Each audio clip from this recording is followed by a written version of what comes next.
And the NDIS review talks about the multiple layers, three support levels, the mainstream supports, the foundation supports, and the NDIS supports.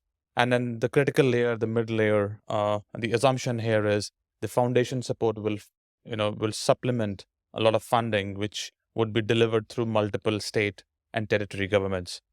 As we see from a nationalized funding model to a state run, and then this is a hybrid model rather than a nationalized model.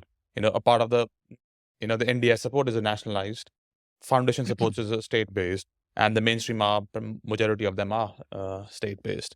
So this how does this hybrid model works, and then what are the intersection, and how does that play long term? Oh, blimey, that's a biggie.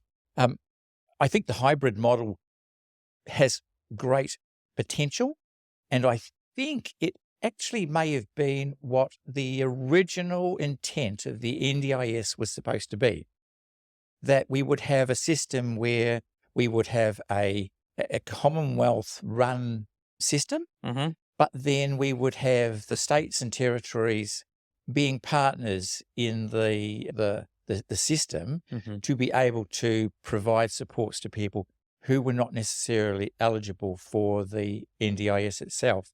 So I think it's one of the areas that's going to be really interesting to watch as the states and territories negotiate, come to an understanding as to, so often it comes back to dollars. Mm-hmm. So how much are the states and territories Mm-hmm. willing to pick up Mm-hmm. and then to support? Mm-hmm. I like it because it resonates with the West Australian system, I guess, prior to the NDIS, Mm-hmm. where we had, I think, a nice, a better relationship between Mm-hmm. Commonwealth and states. So I'm looking forward to seeing Uh-huh. what comes out of that. Uh-huh.